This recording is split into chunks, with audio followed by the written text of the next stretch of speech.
네, 이번 시간에는요. 탄핵 공작의 시작으로 공격받고 계신 김병주 TV의 주인공 김병주 의원님 모시고 이야기 나누도록 하겠습니다. 어서 오십시오. 네, 안녕하세요. 네, 김병주입니다. 네, 신영 기자도 함께하겠습니다. 네. 네, 자 김병주 TV 여기에 출연해서 증인들의 증언이 오염이 됐다. 여기서 뭐 회유를 했다. 뭐 여기서 공익 제보자 시켜준다면서 등등의 얘기들이 마구 네. 나오고 있습니다. 네, 네. 김병주 의원님, 요 진실은 좀 한번 밝혀주셔야 되는 거 아니겠습니까? 네, 그렇습니다. 네. 정확한 TV 명칭은 주불리 김병주입니다. 김병주 TV가 아니라 그렇죠. 주불리 김병주. 주불리를 쳐야 검색이 되는군요. 예, 네. 윤석열이가 뭐 제대로 얘기하는 게 있습니까? 저 채널 명칭도 막 바꿔서 김병주 TV를 공격하더라고요. 네. 네. 사실 그러면서 저 TV에 나와서 특전사령관이 회유됐다, 예, 공작이 예. 시작됐다라고 네. 하는데 그것은 말이 안 되는 거고요. 예. 사실 그때 증언들이 가장 오염이 안 된 증언입니다. 최초 진술. 네, 최초 예, 진술이었잖아요. 예, 예. 그때 12월 3일, 4일이 비상계엄이 일어나고 네. 그다음 5일 날 국방위가 열렸는데 네. 국민의힘 반대로 차관하고 계엄사령관 2명만 달랑 나왔어요. 예. 그러다 보니까 제대로 파악이 안 돼서 그리고 그때 국민들이 2차 비상계엄을 할 것이라는 우려가 많았잖아요. 네, 네. 그래서 이제 저하고 박선원 의원이 민주당 국방위 차원에서 네. 항의 방문을 간 겁니다. 네. 가서 제일 중요한 것이 다시 이런 지시가 내려왔을 때 따르겠느냐 안 따르겠느냐 그거를 이제 확인하러 그거를 확인을 해야 국민들이 불안이 해소되잖아요. 네. 그리고 비상계엄에 대한 사과 네. 그 두 가지를 사실은 항의 방문 차원에 간 겁니다. 직접 특전사를 찾아간 찾아간 거죠. 예, 직접 예, 찾아갔는데 찾아가서 막상 도착을 할 때쯤 돼서 불안하더라고요. 조나 박선원 의원한테 해코지를 할 수 있잖아요. 옥률시킬 수도 있고. 아직 뭐 그래서- 이틀밖에 안 지났으니까. 그때는 제2 비상계엄을 하고 국회의원 체포한다 뭐 이런 것들이 막 예. 있을 예, 때니까 예, 예. 저러가 표적 1번이 될 수가 있잖아요. 박선원하고. 사성 장군인데. 아니요, 왜냐하면 내란 예. 음모에 대해서 8월 달부터 한다고 계속 경고를 맞아요. 해왔었고요. 2차 계엄으로도 네, 있었고. 네, 그때 예. 그래서 이제 주불리 김병주 라이브를 틀고 네. 혹시 무슨 일이 있으면 빨리 신고해달라. 라이브 거죠. 키고 들어가셨어요? 네, 라이브를 키고 그 항의를 시작을 한 거예요. 아니, 왜냐면 사전 동의 이런 거 없이 그냥 일단 키고 들어가신 거예요? 아니요, 그 부대 안에는 안 들어갔고요. 예, 예, 정문 앞에서 예. 네네네. 시위를 하고 사실은 부대 안에 들어가려면 허락이 나야 되잖아요. 예. 그래서 20분 후에 사령관이 나와서 예. 거기 면회실 정문 옆에 면회실에서 한 겁니다. 네네네. 네, 그래서 다행히 사령관이 국민의 얘기를 했더니 어제 청문회에 본인이 나가서 국방에 나가서 밝히고 싶었는데 네. 가다가 오지 말아 해서 돌아왔다는 거예요. 국민의힘이 반대했었거든요. 본인은 곽정근 전 사령관 출석 의사가 있었는데. 네, 있었죠. 2월 5일 날 국방에 가서 좀 밝히고 싶었는데 네. 사과도 드리고 뭐 하려고 했는데 잘 오셨다고. 국민의힘 의원들이 반대를 했다고요? 네네. 그때 우리가 정인으로 국방이 12월 5일 날 네. 3개 사령관들, 특전사령관, 수방사령관, 방첩사령관 다 증인 요구를 신청하셨고, 예. 했는데 성일종 위원장과 국민의힘에서 반대를 해서 달랑 계엄사령관하고 국방차관만 온 거예요. 나머지 별로 관련 없는 사람들하고 그러니까 밝힐 수가 없잖아요. 그러니까 만약 그러면 국방이 네. 왔으면 굳이 거기까지 안 가셨을 수도 있네요. 왔으면 갈 필요가 없죠. 이 12월 5일 날 와서 만약에, 국방에서 다 네. 밝힐 수가 있으니까. 2차 계엄 이런 거 없다는 네. 확답 받으시 뭐 이런 네. 건지 물어보시면 네. 굳이 가실 필요 없는데 네. 그게 안 됐으니까 가신 거고. 예, 항의 방문을 갖고 네. 이 국민적인 의혹을 몇 가지 질의를 통해서 풀려고 했던 것이고요. 네. 그래서 그 당시 가장 오염이 안 된 사항이에요. 사실 사전에 뭐 협의한 것도 아니기 때문에 네. 질문을 하는 대로 이렇게 그 사령관이 얘기했고 그때만 해도 사령관들은 변호사를 쓰지 않았어요. 법적인 조력이 법적으로는 없는 조력이 예, 없는 예. 가운데서 네. 이렇게 있는 그대로 얘기를 저는 했다고 보거든요. 그리고 나서 특전사 끝나고 수방사로 이어서 항의 방문을 가고 있었는데 네. 수방사에서 오히려 역으로 전화가 왔어요. 참모한테. 제발 수방사 좀 와달라고. 수방사령관이 특전사령관 하는 인터뷰를 주불리 김병주를 통해서 봤다. 네. 본인도 하고 싶다. 아, 밝히고 싶다. 아, 수방사에도 그 TV를 봤군요. 네네. 주불리 김병주를. 네네. 네. 그래서 본인들도 밝히고 싶다. 나도 네. 증언하련다. 그래서 수방사는 쉽게 갖게 된 거죠. 예. 네. 아, 특전사만 네. 해도 가서 한 20분인가 30분 기다렸거든요. 네. 항의 방문 계속하고 항의하고 해서 이제 어쩔 수 없이 사령관이 나온 것이고. 그분들은 무슨 얘기를 왜 하고 싶었을까요?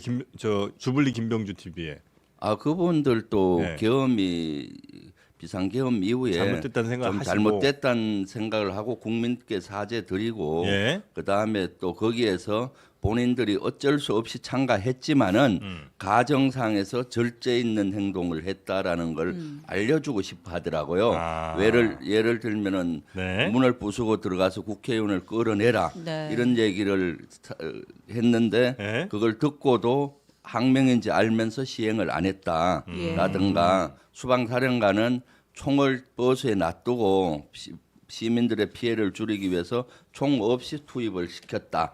뭐 이런 얘기들을 하고 싶었던 거예요. 네. 어쩔 수 없이 본인들은 참석은 했지만은 소극적 항명을 했다. 네, 과정상에서 예. 절제 있고 소극적 항명을 했다는 것을 대변해 주고 싶었고 왜냐하면 그것은 본인 혼자 문제가 아니잖아요. 그렇죠. 특전사 전 장병의 문제고 그렇죠. 수방사 전 장병의 문제이기 때문에 모든 특전사 수방사가 계엄군, 반란군으로 진짜 오명을 막 썰고 있잖아요. 그래서 네. 뭔가 좀 해명을 해주고 싶었던 거죠. 예.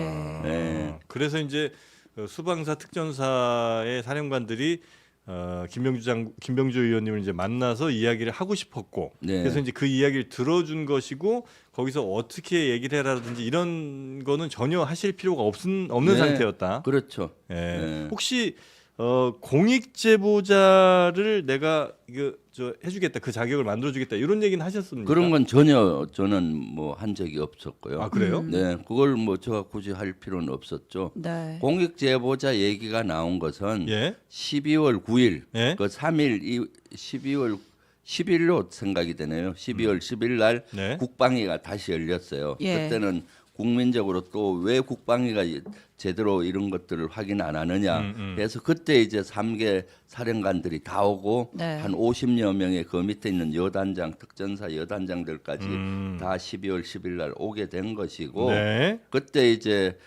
특전 사령관이 모든 걸 밝히고 싶어 했던 것 같아요. 예, 예. 그래서 박범계 의원하고 네, 네, 네. 국방위 간사가 부성찬 의원이니까 예. 그쪽으로 접촉을 돼서 그 면담하고 싶다 해서 면담을 한 것 같고 면담 사진도 네네, 박 의원이 그때, 직접 공개를 예, 했었고. 대통령이 지시를 해서 문을 부수고 끌어내라 이런 것도 증언을 하겠다라고 하고 싶다라고 얘기해서 그럼 해라 그런 걸 하게 되면은 공익 제보자로서 이왕이면 인정을 받으면 좋잖아요. 그러니까 이걸 양식을 써주면은 우리가 프로세스를 해주겠다. 그렇게 된 겁니다. 본인이 먼저 하겠다고 의사를 밝혔기 네. 때문에 이왕 밝힐 바에는 공익 제보자로서 접수를 시켜 보면은 좋잖아요, 그죠? 네, 네, 네, 그래서 네, 그런 네. 길을 안내해 준 겁니다. 네네. 최근에 문제됐던 것 중에 하나가 이제 인원이냐 요원이냐 의원이냐 요거 갖고 이제 좀 말들이 많았었잖아요. 네. 그 이야기가 나온 것 중에 하나가 그 주불리 김병주 TV 여기에서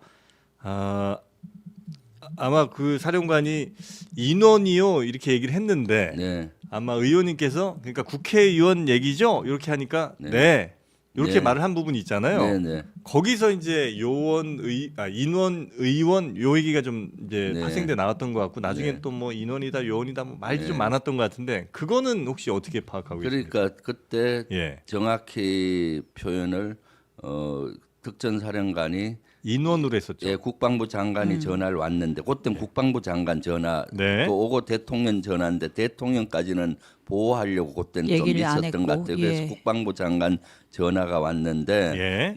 국회 그 회의장 문을 부수고라도 들어가서 음.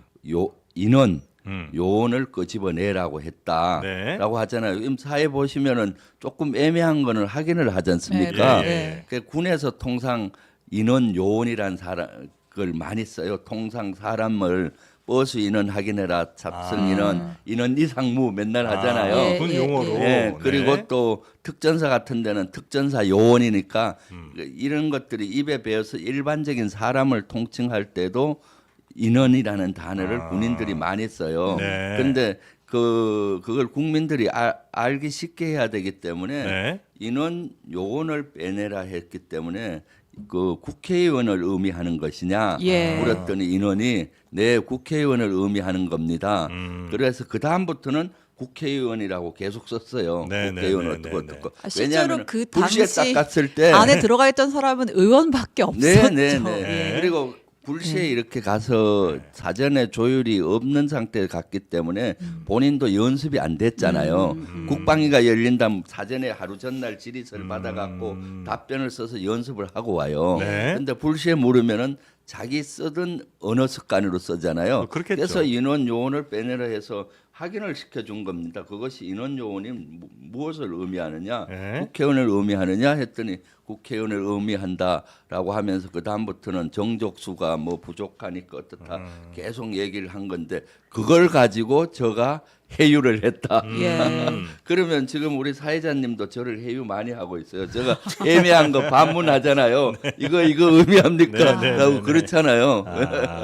그래서 이제 그게 저도 사실 별 뭐 문제도 아닌 것 같고 맥락상 보면 뭐 큰 뭐 해석의 여지도 별로 없는 것 같은데 지금 탄핵 심판에서는 계속 이제 그게 뭐 문제가 되거나 혹은 이제 그 윤석열 대통령 변호인 측에서 이제 계속 문제를 삼으니까 그래서 네.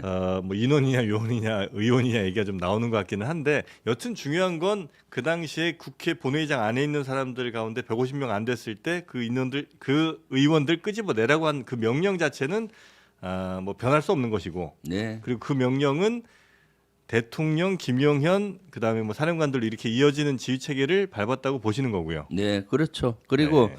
곽종건 사령관의 기가 정확했던 것 같아요. 왜냐하면 대통령으로부터 자주 전화를 안 받잖아요. 네. 그때 처음 받았다 그래요, 두 번을. 대통령 전화를. 네, 처음 받으면은 명확히 기억하잖아요. 처음은 그 여러 번 받는 사람한테는 좀 헷갈릴 수가 예. 있는데 그래서 자꾸 그 문을 부수고 끝까지 인원을 끄집어내라라고 헌재에서도 얘기했거든요. 예. 일관되게.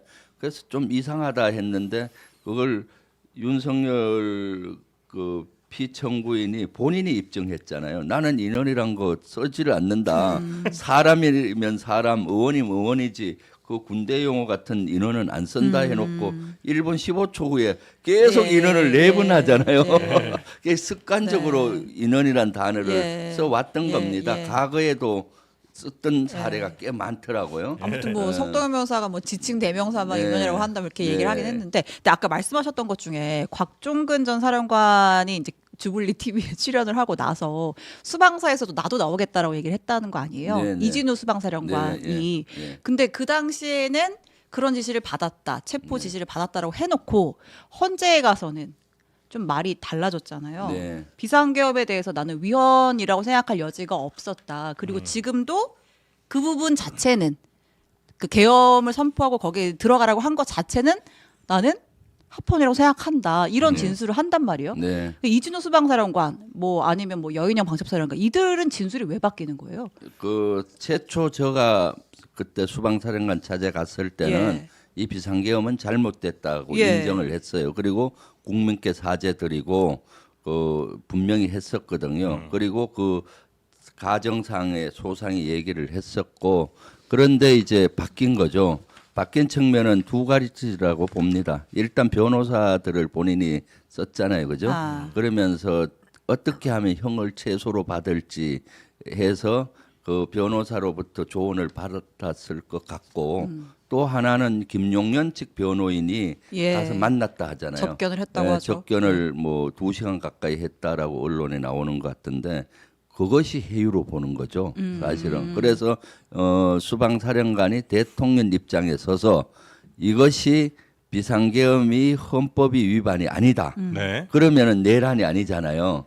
그쪽에 서면은 본인이 훨씬 더 유리할 것이다 해서 완전히 윤석열 편에 지금 서 있다고 저는 보여지거든요. 예. 네, 그러니까 말을 바꿨는데 네. 사실은 이것은 국민이 다 지켜봤고 예. 국민 전체가 증인이고 또 수방사령관 밑에 있던 많은 장병들이 증인이고요. 네. 그중에 특히 핵심 증인은 차량 안에서 지휘를 했어요. 예. 그 여의도에 가서 바로 앞에 그 지휘관 차량이라도 군용차는 좁아요 안이. 네. 그래서 바로 앞에 수행 부관이 예, 앉았고 예. 운전병이 앉아 있어요. 네. 들을 이 수밖에 전화 없구나. 목소리를 수행 부관이 다 들은 거예요. 되게 쫑긋하고. 여기 다 들리는 겁니다. 예, 예. 근데 예. 처음에는 발표를 안 하다가 그 윤석열 변호인 측에서 체포라는 채자를 써본 적이 없다 대통령이 얘기했잖아요. 그걸 보고 이거 잘못됐다 예. 뭐 이런 것이 있냐 해서 밝혔거든요. 예. 총을 쏴서라도 끄집어내고 나오라 네. 뭐 이런 얘기를 윤석열이 했다. 네. 이런 것들을 수행 부관이 다 조사를 받으면서 다 얘기를 한 것 같아요. 네. 그러면서 증인이 이거는 차고 넘치기 때문에 사실은 속일래야 속일 수도 없습니다. 사실은- 특히 네. 특전사령관은 네.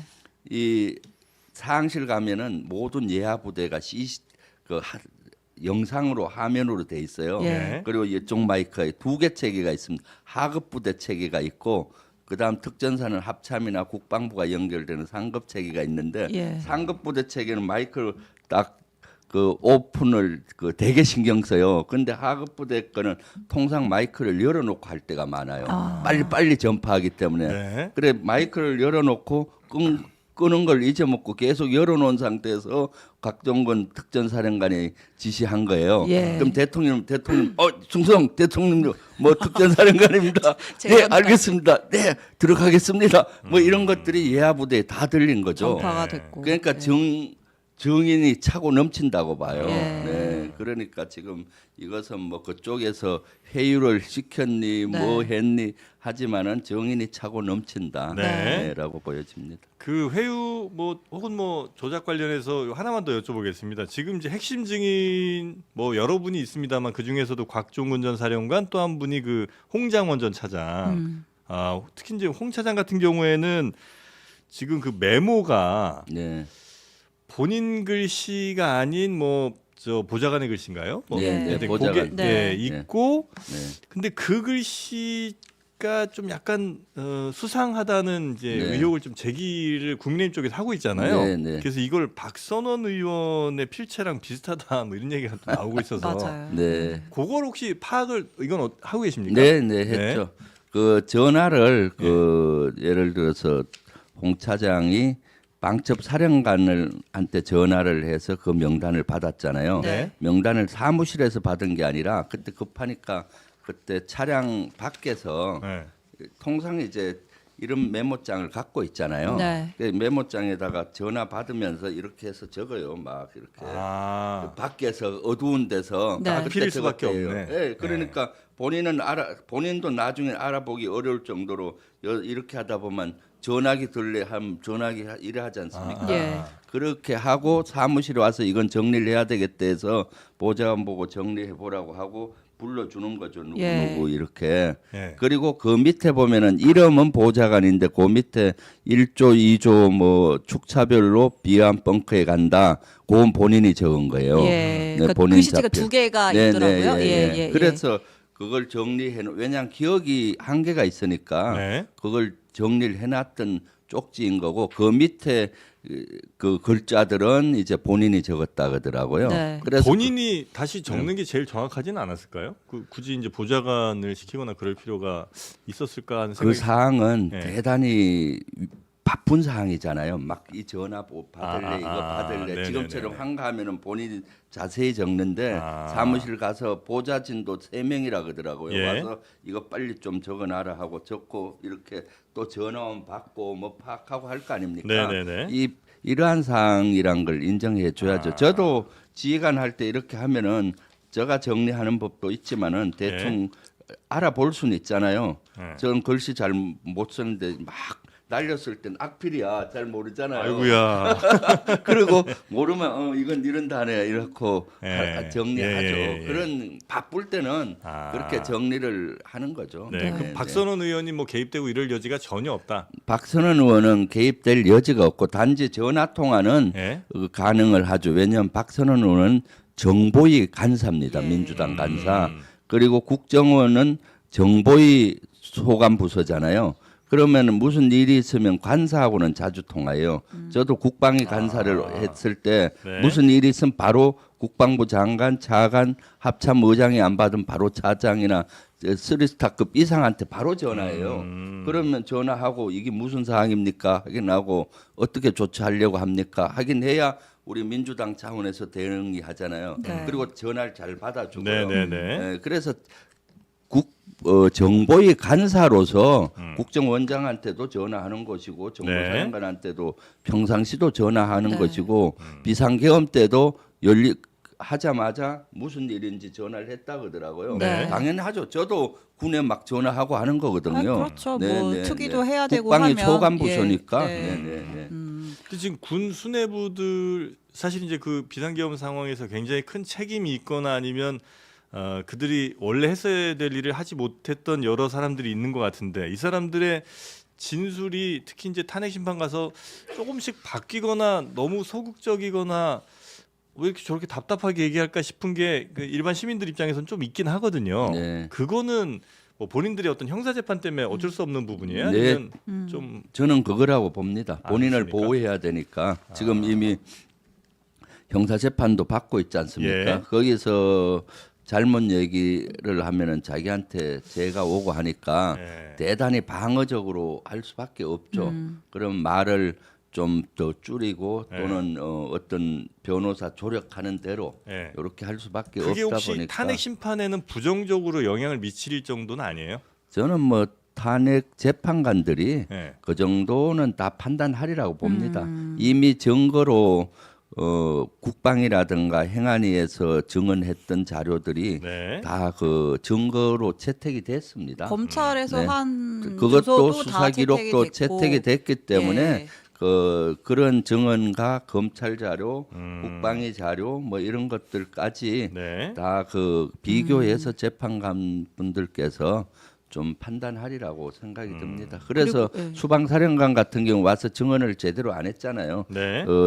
국회 측에는 거의 답변을 안 했고 윤석열 측에만 답변을 하니까 선별적 답변이 되니까 신뢰 수준이 떨어지잖아요. 예. 그래서 헌재에서는 그 밑에 부하 예. 대령급 조성현 경비단장. 경비단장을 증인으로 추가 채택을 해서 이번 주에 하거든요. 예. 그럴 정도로 저는 재판관들이 현명하게 지금 진행하고 있다고 보고 있습니다. 네. 그럼 일단 잡힌 기일은 이번 주까지잖아요. 네, 네. 8차까지인데 네, 그렇습니다. 여기서 끝나고 바로 이제 결정이 금명간 날 거라고 보세요? 아니면은 지금 이제 양쪽에서 원하는 증인들이 좀 더 있잖아요. 뭐 네. 예를 들면 한덕수 총리라든지 네. 추가 기일이 좀 잡힐까요? 글쎄요. 여기서 끝내고 판결을 빨리 했으면 저는 개인적으로 좋겠다고 봐요. 네. 이미 증거는 차고 넘치니까요. 그런데 아직까지는 뭐 연장하겠다는 그런 거는 없는 것 같아요. 그렇지만은 뭐 한두 번은 연장할 수는 있겠죠. 네. 근데 만약 지금 끝나면은 2월 말이나 3월 초면은 예. 판결이 날 텐데 또 증인을 추가로 해서 한두 번 변론 기일을 더 잡으면 또 연기가 되잖아요. 네. 지금 국가적인 혼란이 너무 크기 때문에 네. 이미 증거가 차고 넘치기 때문에 이번 주까지 하고 결론을 내렸으면 합니다. 사실 국가를 위해서도. 네, 네, 네, 알겠습니다. 그 지금 뭐 헌재 내에서라든지 국회 내에서는 뭐 큰 문제가 없는 것 같긴 한데 장외에서의 분위기는 사뭇 좀 달라지는 거 아닌가 하는 얘기들이 좀 나오곤 있거든요. 네, 아마 네. 주말 사이에 보셨을 거라고 생각이 되는데 뭐 동대구 여기인가요? 그 대구에서의 네. 집회라든지 지난주에 부산이라든지 보면 생각보다 많은 인원들이 모였잖아요. 네. 그 목소리를 좀 크게 내고 있다 보니까 그리고 이제 여론조사 결과도 지금 생각보다 민주당이 그렇게 호의적으로 나오진 않는 것 같은데 물론 뭐 네. 과표집됐다는 뭐 분석 등등도 있긴 합니다만 네. 그 민주당이 약간 좀 혹시 이거 좀 잘 가고 있는가에 대한 좀 재점검이나 이런 거를 생각할 정도가 돼요? 아니면 그런 건 아니고 단순히 지금 이제 분위기상 뭐 잠깐 올라오는 거 정도로 혹시 판단하십니까? 사실 가장 우려되는 지점이 그 지점입니다. 예. 지금 내란이지 않습니까? 네. 이것은 사실 민주주의를 지키는 우리 국민과 민주주의를 파괴하려는 아주 극단론자의 일부의 싸움이거든요. 네. 근데 이 극단론자의 주장들이 극우 세력들한테 먹히고 일부 보수한테 먹히기 시작하면서 좀 더 시위 현장의 새도 늘어나는 것 같고 이렇습니다. 사실 이것이 옛날 2차 세계 대전 전에 독일 나치가 등장할 때 분위기랑 저는 유사하다고 봐서 아주 심히 우려가 되는 지점이 그 지점인 거거든요. 네. 그래서 좀 우려가 많이 되기 때문에 헌재 판단을 빨리 해야 된다. 점점 늦어지면 늦어질수록 나라가 두 쪽이 날 수가 있잖아요. 그렇게 해서는 안 되는 거죠. 예를 들면 내란도 옹호할 뿐만 아니라 네. 지난번에 1월 19일 날 서부지법 폭동까지도 옹호하는 세력들이 생겨나잖아요. 이건 민주주의와 우리 국가를 흔드는 거고 무너뜨리는 거지 않습니까? 네. 그래서 이러한 현상을 빨리 차단을 해야 되는데 지난번에 왜 이런 현상이 일어났을까 봤을 때 지난번에 대통령 체포영장 집행을 빨리 됐으면 좋은데 1차에서 안 되고 나서 2차까지 가면서 그 독버섯이 막 번진 거예요. 그때 독버섯이 번져서 이대로 가다가는 큰일 납니다. 예. 그래서 빨리 헌재 판결이 빨리 나고 빨리 새로운 정부가 들어서서 안정을 네. 취해야 된다라고 보여지고요. 근데 다행스러운 건 제가 이번에도 그 지역에 계속 주말에 요새 정월 대보름 앞두고 척사대회 이런 걸 많이 합니다. 가서 민심을 들어보면은 네. 한 70~80% 시민들은 네. 여기에 대해서 대단히 분노하고 대다수는 빨리 끝내달라라는 목소리가 훨씬 더 높습니다. 네, 네. 여론조사 결과 같은 경우는 네. 조금 가표집이 돼서 가표집이 좀 됐다. 그리고 또 그쪽은 위기에 몰리니까 극우론자들이 더 많이 모이는 것 같고 네. 네, 절박하니까요. 그쪽 입장에서는 그런데 실제 바닥 민심은 제가 지역을 다니면서 대다수 국민들은 여기에 대단히 분노하고 있구나. 보수인 분들도 네. 빨리 끝내달라. 이러다가 나라 두쪽 나겠다라고 저한테 헌재 많이 판결 나오면 이런 움직임들은 상당히 가라앉을 거라고 보시는 거죠? 당연하죠. 헌재 판결이 나면은 바로 네. 대선 국면으로 가잖아요. 예. 국민의힘 대선 주자 정해지면은 네. 완전 윤석열하고 손절할 손절. 수밖에 없잖아요. 그럼 쓰나미처럼 손절하고 또 이쪽에 몰려들 거라고 봅니다. 근데 국민의힘 후보군 입장에서는 네. 어쨌든 뭐 과표집이 됐다고 한들 대통령을 지지하는 사람을 끌고 가야 자기 당내에서는 대선 후보가 될 수 있으니까. 경선 때까지는 예, 그것이 예. 가능할 거로 네. 보이지만은 대선 후보 한 명이 정해지면은 극우를 데리고 이길 수 없잖아요. 그때 가면? 중원을 점령해야 되는데 극우와 손잡고 극단론자와 손잡는 저 당의 모습을 누가 네. 지지하겠습니까? 중도에서. 본선 가면 무조건 손절이다. 네, 그럴 네, 수밖에 네, 없죠. 네. 손절이고 네. 그다음에 또 본선 후보는 이거와 손절하지 않고는 대선 승리를 못 할 테니까 네. 손절하려고 하겠죠.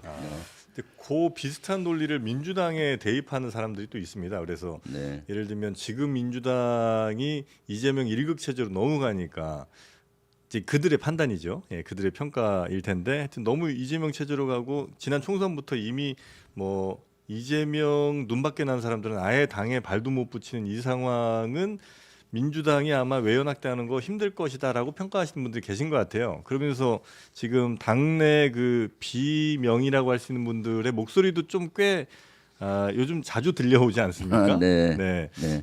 우리 의원님께서는 뭐 굳이 따지자면 이제 아주 친명이라고 봐야 되겠죠, 저희가. 그렇죠.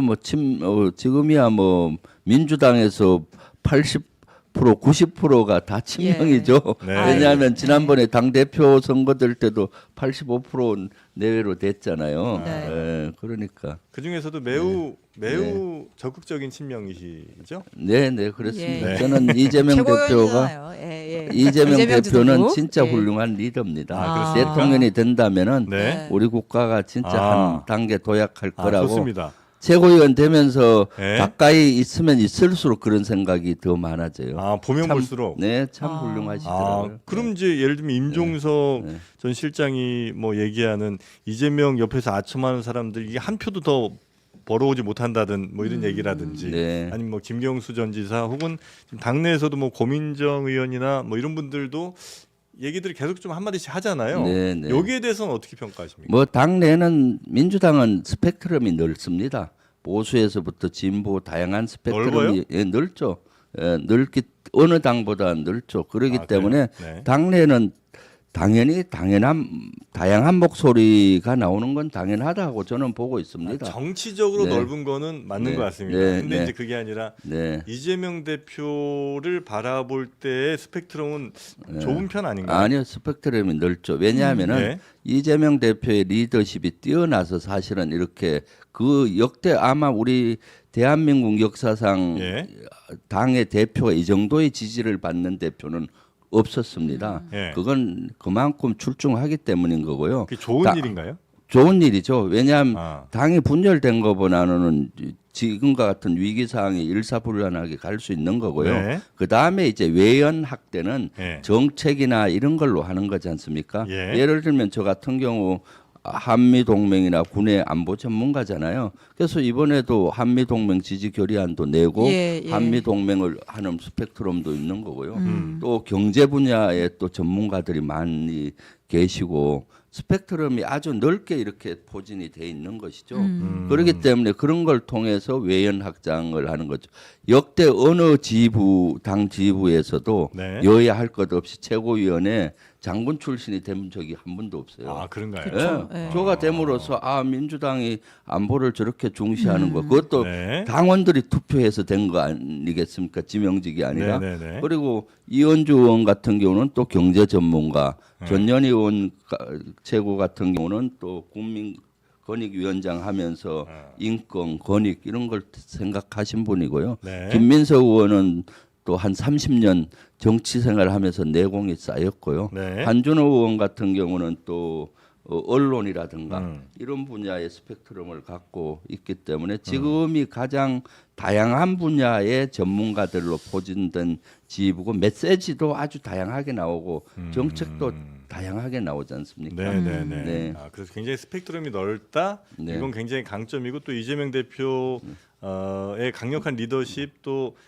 지금까지 해놓은 여러 훌륭한 일들 때문에 지지율이 높은 것은 이건 뭐 자연스러운 일이다. 네네. 라고 이제 보면 네. 되는 거고 그러면 전체 민주당의 지지율이라든지 아니면 이재명 대표에 대한 뭐 대선 후보 지지율 같은 것도 꽤 높게 이제 나와야 될 텐데 네. 현재까지는 아직은 좀 그렇지는 않은 것 같아요. 네. 예, 그거는 역시 뭐 저 보수가 표집 요 문제가 좀 많이 좌우를 하는 거로 봐야 될까요? 네, 지금 뭐 사실 보수들이 가표집이 많이 된 것도 사실이고요. 예. 그럼에도 불구하고 이재명 대표의 지지율과 예. 보수들의 이제 대선 예비 후보들의 합한 지지율과 비슷해요. 네, 김문수 뭐 예. 예를 들면은 뭐 네네네. 오세훈 해서 예. 다 합한 수치와 거의 비슷할 정도로 네. 절대 강자이죠. 그렇지만은 지금 안심할 사항은 좀 아닙니다. 이제 양자 대결로 대선이란 갔을 거는 때는 조금 네, 예. 또 양당 구조로 가면은 예. 또 치열하게 되기 때문에 아. 그래서 오늘 또 이재명 대표께서 교섭단체 연설을 했는데 네. 진짜로 메시지가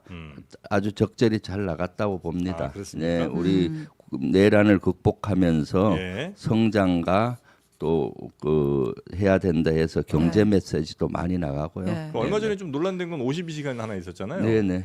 52시간은 우리 최고위원께서는 어떻게 평가하세요? 오늘 이재명 대표께서 그걸 시나리오 없는 상태에서 설명을 했어요. 총량의 시간은 그 늘려서는 안 된다.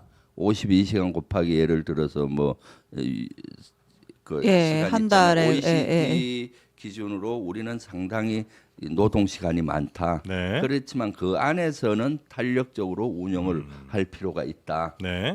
총량을 넓혀서는 안 된다. 네. 간곡히 국민의힘 의원들 거기에 좀 동의해 달라라고 얘기한 재량 거거든요. 근무를 하자는 취지다. 네, 네, 네. 근데 그건 사실 예전에 뭐 국민의힘이든 아니면 뭐 저 사용자 측에서는 늘 원하던 거 아니었어요? 네, 어떻게든 예를 들면 계절적으로 우리는 1, 2, 3, 4월이 엄청 바쁜 회사입니다. 그래서 요때는 좀 많이 일할 수 있게 해주시고 나머지 좀 더 줄일게요. 뭐 등등은 기업 쪽에서도 원했던 건데 이제 여기에 호응을 한 거잖아요. 아니 약간 예를 들어서 예. 특화된 데에 대해서 있잖아요. 반도체라든지. 일반적인 제조업이나 예. 이런 데 예. 말고 예. 반도체라든가 뭐 예. 이렇게 그 창조가 필요한 직업 있잖아요. 예. 그런 데는 이제 조금 예외 조항을 둬야 되지 않느냐라는 공감대가 형성돼 가고 있고 근데 아직 예. 최종 결정한 건 아니에요. 네네네. 근데 지난번에 윤석열 정권에서 뭘 했어? 주 뭐 100몇 시간 뭐 60, 그렇게 60 몇 시간 뭐 60몇 시간 예. 막 하고 이랬잖아요. 그 정도 하면은 네. 사람 죽으라는 거죠. 그런 정도가 아니라 네. 이 업무의 효율을 높이기 위해서 일부 예외 조항은 둘 필요가 있다는 거에 대해서는 지금 논의가 되고 있고 최종 결정된 건 아닙니다. 아니고. 네네. 근데 다만 그거는 되게 어렵지 않나요? 예를 들면 지금 반도체만 이제 하자고는 하지만 네. 사실 뭐 우리나라에서 그렇게 하고 싶은 데가 많을 거 아니에요. 예를 들면 AI 업계에서도 당연히 지금 엄청나게 글로벌 경쟁이 치열한데 우리도 해달라. 그다음에 로봇 업계에서도 야, 지금 로봇 지금 안 하면 우리 다 망한다. 뭐 디스플레이, 배터리, 뭐 첨단 업체들은 다 이제 그걸 원할 수밖에 없을. 반도체만큼 또 중요한 업체기도 할 테니까 뭐 그렇게 이유 따지기 시작하면 전 업종으로 퍼지는 거는 너무나 시간 문제 아니겠습니까? 그래서 그 지난 주에 이재명 대표께서 직접 사회를 봐서 네, 노동계하고 네, 또 산업계 분들의 목소리를 다 들었어요. 네, 그래서 이것은 사실 우리 국가적으로 좀 더 국민적인 공감대가 형성되고 가야 되는 문제이기 때문에 네. 그런 목소리를 더 듣고 어떻게 하는 것이 우리 국익 차원에서 또 노동권을 보장하면서 네. 업무의 효율을 높일 것인가 그렇게 따져봐야 되겠죠. 무조건 안 된다가 아니라 네, 네. 어떤 것이 효과적인가. 기본은 노동권을 보장하면서요. 네. 인권이 보장되면서도 효율 높은 이런 것들을 해야 된다라는 생각을 가지고 있고요. 네, 그렇습니다. 네. 그래서 대단히 이재명 대표께서는 모든 면에서 국익 중심의 어떤 실용주의, 실용 노선을 네네네. 걷고 있죠. 아, 네. 혹시 그 지금 현재 해야 될 방향이라는 게 더 많은 사람들이 민주당을 지지할 수 있도록 더 귀를 열고 좀 불편한 얘기도 더 들어야 되는 시점이에요? 아니면 그런 불편한 사람들 혹은 시비 거는 사람들 빨리 쳐내고 정말 선명하게 빨리 이 난관을 극복할 아주 똘똘 뭉친 민주당을 보여줘야 될 때입니까? 전 두 가지 다라고 두 가지 봅니다. 다가 뭐냐 하면은 있겠나요? 내랑에 관련된 네. 것은 엄격히 예. 이것은 빨리 발본색원을 하고 쳐야 네. 되고요. 내랑과 관련되지 않은 민생이나 경제나 다른 분야는 네. 쓴소리도 듣고 네. 국민의 목소리를 다양하게 들어서 예. 실제 그런 것들을 반영할 수 있으면은 최대한 반영을 하도록 노력해야 된다라는 생각이죠. 그러니까 기본적인 거는 국민의 목소리를 들어서 쓴소리도 듣고 네. 그래서 그걸 어떻게 하면은 우리 국익에 또 국민의 행복과 삶에 좋은 영향을 줄 것인가 하되 거기에 예외적인 거는 내라는 저는 예. 엄격히 이것은 발본색원 하지 않으면은 네. 또 미래에 이렇게 예. 일어날 수 있잖아요. 그래서 사실 내란과 관련된 것은 역사적인 것은 관용을 베풀면은 그것이 악의 씨가 남아서 나중에 또 일어날 수가 있기 때문에 네. 내란 분야는 엄격해야 된다. 그럼에도 불구하고 네. 당의 분위기는 내란에 적극 가담자는 처벌하되 네. 장병들 있잖아요. 예. 어쩔 수 없이 끌려가서 했지만 절제력 있게 했잖아요. 그리고 사실 제한된 항명들을 한 거고 그런 장병들은 봐줘야 된다.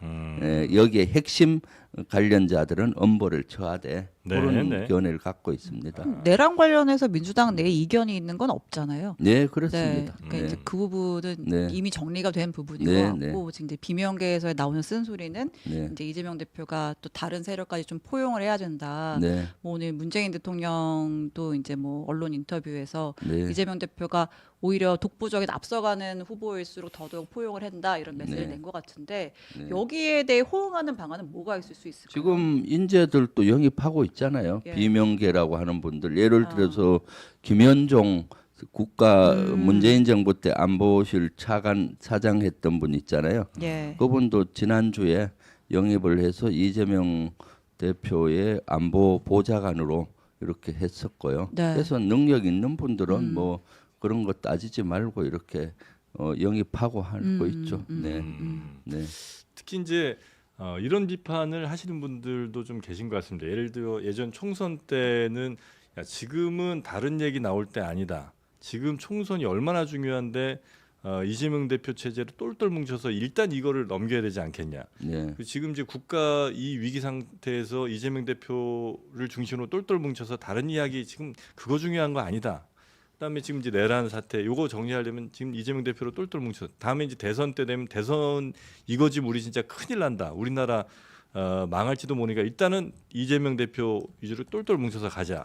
또 대통령 되고 나면 야, 지금 대통령이 됐다고 하지만 언제까지 안심할 수 있는 거 아니다. 저 내란 준동 세력 여전히 남아 있다. 이재명 대통령으로 똘똘 뭉쳐서 이게 이제 사실은 위기라는 것은 계속해서 그때 이야기할 수 있는 것이고 대표에 대한 다른 이야기 나오지 않게 할 수 있는 어떤 논리로서 작동하는 것은 아닌가. 이렇게 네. 비판할 수도 있지 않겠습니까? 민주주의에서는 저는 그렇게 생각합니다. 이재명 대표도 그런 생각을 하는데 과정상에서는 다양한 목소리로 토의를 해야 된다. 네. 결정하기 전에.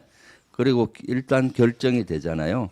결정이 되면은 추진력 있게 해야 되기 때문에 결정된 거에 대해서는 추진력 있게 일사불란하게 가야만이 그게 이루어지지 않습니까? 네. 지금 현재 민주당의 모습은 그와 같습니다. 어떤 사안이라도 그 토의 과정에서는 반대가 많습니다. 네네. 그러니까 신랄히 토의를 하거든요. 예를 들면 그 정책의장 진성준 의장 같은 경우는 금투태 반대했잖아요. 예. 네네. 그런데도 정책의장 쓰면 이재명 대표께서 최고위원이나 정책위 의장이나 이런 사람들이 같은 목소리를 내서는 안 된다. 다양한 자기의 목소리를 내라. 네. 그리고 그것을 여러 가지 토의도 하고 신란에 그리고 또 의총에서도 다양한 걸 토의합니다. 네. 그렇게 해서 어떤 집단지성을 발휘해서 결정을 하잖아요. 결정된 거에 대해서는 이루쿵저루쿵 하지 말고 가정에서 이루쿵저루쿵 하고 결정되면은 이제 일사불란하게 가야 된다. 그래야 추진력이 생기죠. 결정되고 가는데도 계속 뒷다리 잡으면은 네. 일이 이루어지겠습니까? 네. 그러니까 이것은 현재도 그렇고 네. 대선 과정에서도 그렇고 이재명 대표께서 예를 들어 우리가 정권을 잡는다 해도 가정상에는 다양한 목소리를 정책 만들 때 하고 결정이 되면은 일사불란하게 가되 네. 반대 목소리가 있으면 또 수정 보완해서 또 가고 이런 정책이 민주주의의 근간이지 않습니까? 네네, 기본이고요. 네네. 이제 대선이 만약에 이루어진다고 한다면 굉장히 조기에 이제 갈 거 아니에요. 뭐 4월 말 내지는 뭐 5월 초 요 정도쯤 아마 하게 될 것 같은데 만약 이제 탄핵이 인용이 된다면 그럼 이제 기간이 지금부터 얼마 안 남았잖아요. 그러면 대선 준비도 당연히 이제 미리 준비를 좀 하셔야 될 것 같고 그다음에 혹여 대선 이후에 이제 정권을 잡게 되는 경우에 어떻게 국정 운영을 할 것인지에 대한 준비도 당연히 하셔야 될 것 같은데 그런 준비들도 하고 계십니까? 지금은 사실 뭐 대선 준비한다고 얘기하기는 대단히 부적절한 것 같고요. 네. 지금 어쨌거나 탄핵 예. 그 내란을 진압하고 예. 빨리 윤석열을 파면해서 내 위기를 기회로 바꾸는 여기에 사실 집중하고 있는 거고요. 네. 그리고 대선 얘기는 적절하지 않는 것 같습니다. 그럼에도 불구하고 네.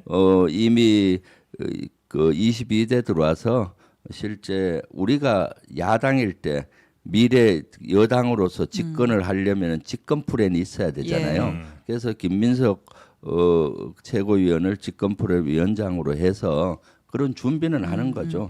준비는 끊임없이 하고 오늘 또 교섭단체 연설에서 이재명 대표께서 낸 메시지는 네. 사실 미래 또 우리 청사진이기도 합니다. 아니, 네. 국회의원 국민소환제는 당내 의원들은 다 동의한 이슈예요. 그거는 뭐 네. 조금 더 공감대가 형성이 필요한 거고요. 그거는 뭐 예전부터 뭐 얘기는 많이 얘기됐잖아요. 나왔었죠. 예. 필요하면 뭐 소환해서 또 설명도 하고 네. 또 할 필요가 있지 네. 않겠습니까? 네. 국민의 그 대한민국의 주인은 국민입니다. 국민이 국회의원도 뽑고 대통령도 뽑지만 언제든지 잘못하면은 또 불러서 이렇게 할 수 있는 그런 시스템은 저는 필요하다고 봅니다. 네. 그 마지막으로 그 네. 내란 국조특위 활동 기한을 이제 연장을 했잖아요. 네, 이달 네. 28일인가 6일인가까지로. 네. 근데 사실 지금까지는 뭐 우리 구치소도 가고 다 가고 했지만 증인들이 나오질 않아서 네. 뭐 일각에서는 좀 맹탕이다 이런 얘기도 있는데 이 남은 기간 동안 꼭 불러야 될 증인 혹은 뭐 우리가 좀 놓치지 말아야 할 포인트 같은 게 있나요?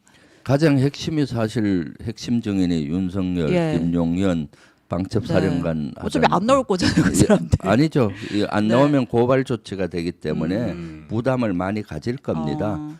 국회법에 따라서 고발을 할 수가 있거든요. 예. 그래서 다시 한번 요청을 해보고 지금 그 밑에 실무자급을 못 불렀습니다. 예. 지금 사령관들은 자기가 이미 기소가 돼 있어서 방어적으로 갈 수밖에 없잖아요. 네. 그런데 그 밑에 있는 참모장이나 또는 작전처장이나 이런 그 참모들은 수사를 지금 받고 있지 않는 선상에 있는 분들이 많아요. 예. 그러면 자유롭게 얘기할 수가 있잖아요. 그래서 예. 그런 분들을 좀 증인으로 채택을 해서 좀 더 진실에 근접해야 되겠다. 그리고 지금은 수사기관에서 나온 것은 비상계엄의 빙산의 일각 정도만 나왔습니다. 진짜 이번에는 전국 단위 비상계엄이었는데 네. 지금 그런 것들이 잘 밝혀지지 않았고요. 또 이번에는 비상계엄도 조건이 안 된 상태에서 했는데 이번에 경계태에서 2급을 걸었는데 이것도 조건이 안 된 상태에서 한 겁니다. 예.